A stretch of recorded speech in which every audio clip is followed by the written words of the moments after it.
Assalamualaikum warahmatullahi wabarakatuh. Saya mau umrah, kemudian membadalkan ayah kami.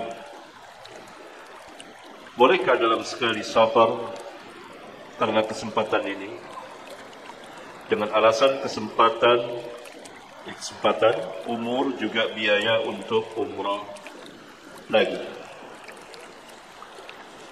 Jawabnya,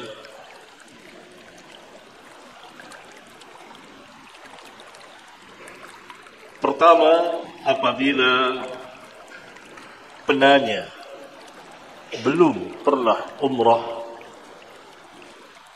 maka kewajibannya adalah umrah untuk dirinya. Umrah untuk dirinya.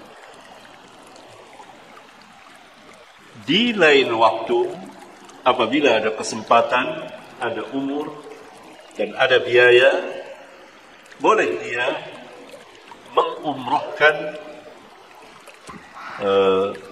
ayahnya. Tidak dapat atau tidak bisa dalam satu perjalanan umrah untuk diri, kemudian mengumrahkan untuk orang tua.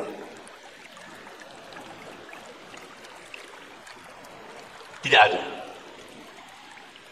Tidak pernah ada di dalam Islam pengulangan umrah dalam waktu yang sama. Baik niatnya sama untuk diri sendiri atau untuk orang tua. Tapi satu perjalanan, satu kali umrah. Dalilnya adalah karena ini ibadah. Perbuatan Nabi sallallahu alaihi wasallam, beliau umrah beberapa kali, tapi tidak pernah mengulang umrah dalam satu perjalanan, satu waktu. Demikian juga para sahabat. Tidak ada pengulangan umrah kedua, ketiga, bahkan ada yang sampai 7 kali dalam satu perjalanan. Tidak ada di dalam Islam.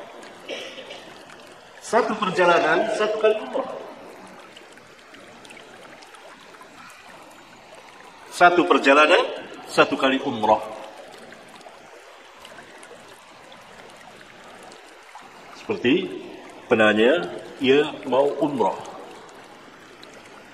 Apakah umrah kedua, ketiga? Kalau umrah pertama, hukumnya wajib. Karena hukum umrah dan haji, keduanya adalah dua kewajiban yang Allah Subhanahu wa taala wajibkan di dalam Al-Qur'an. Wa atimul hajja wal umrata lillah. Dan sempurnakanlah haji dan umrahmu karena Allah. Firman Allah Subhanahu wa taala. Wa atimul hajja wal umrata lillah. Sempurnakanlah haji dan umrahmu karena Allah. Ini perintah. Perintah haji dan perintah umrah.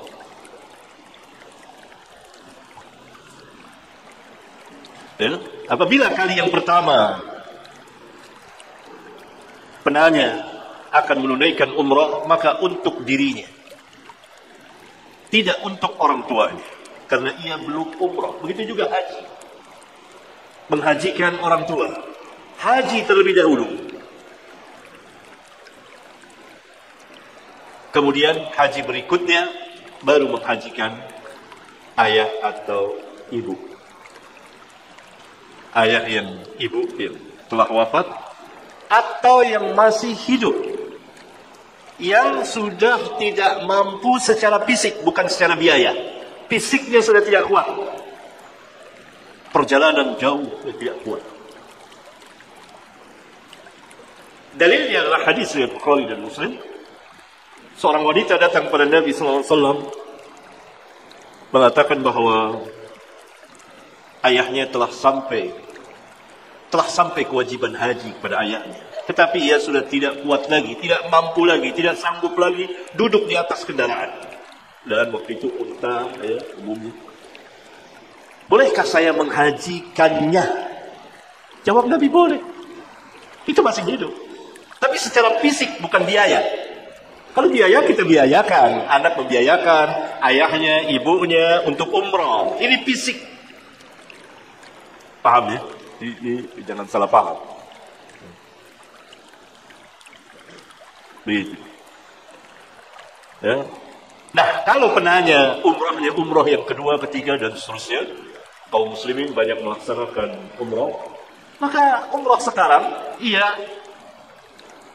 untuk ayahnya. Nanti ketika sampai di miqat di atas pesawat, kalau langsung ke Mekah, ya Mekah,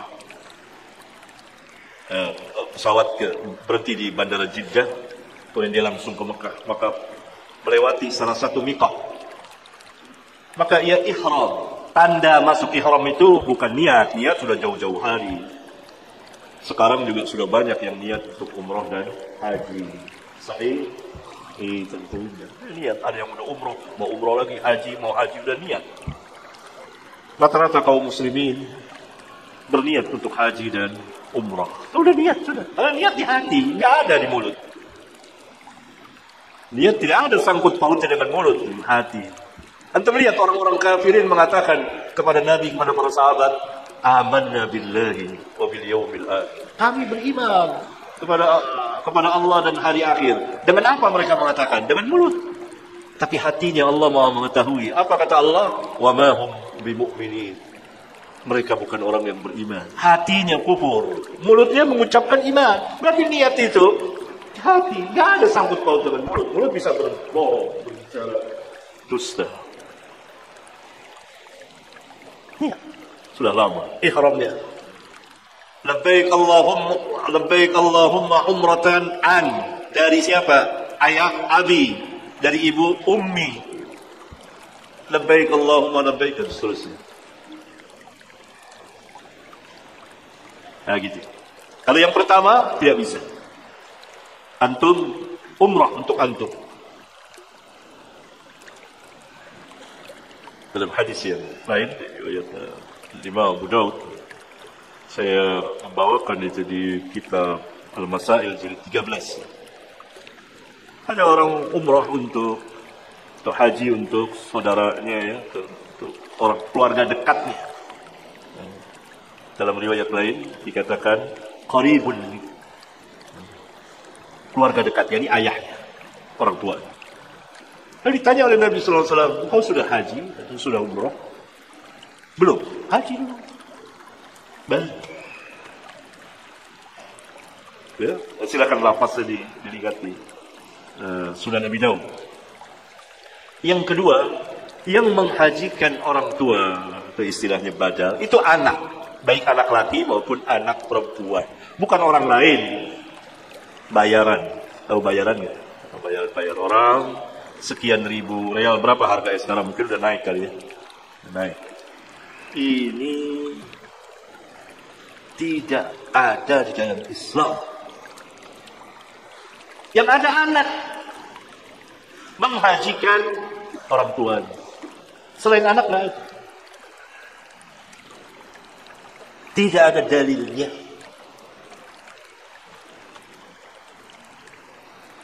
Jangan mau dibohongin. Badal-badal haji kumpulin, siapa yang mau badal aja sekian. Dapat sekian 10.000 real. Ini broker akhirat. Broker atau enggak? Makelar akhirat. Nggak benar ini. Nggak benar. Badal haji. Kumpulin orang semua jadikan satu. Begitu kan? Tidak ada dalam Islam. Anak dan anaknya sudah pernah haji atau umrah. Selain anak tidak bisa. Mengapa anak? Karena anak min atyabi kasbikum. Inna auladakum min atyabi kasbikum. Sesungguhnya anak-anak kamu itu usaha terbaik dari kamu. Mulianya punya anak gitu. Walaupun satu misalnya. Mulia. Usaha terbaik kita punya anak. Apalagi banyak, lebih mulia lagi. Karena memperbanyak orang mengucapkan la ilaha illallah. Karena anak pasti mengikuti agama orang tuanya. Memperbanyak orang-orang Islam, memperbanyak orang-orang yang menyembah, mentauhidkan Allah tabaraka wa ta'ala. Inna auladakum min kasbikum. Hadis riwayat al-Imam Daud, saya bawakan di kitab Menanti Buah Hati. Sedangkan Allah hanya menerima usaha dari kamu, bukan usaha orang lain. Apa itu? Wa ana laisa apa? Ayat dalam surat An-Najm. Wa an laisa lil insani illa ma sa'a. Manusia tidak akan memperoleh kebaikan kecuali dari hasil usahanya. Dan anak hasil usahanya. Karena itu diterima. Anak bersedekah atas nama ayahnya atau ibunya atau keduanya. Dia mewakafkan masjid atas nama orang tuanya. Itu. Bisa anak, bisa. Iya.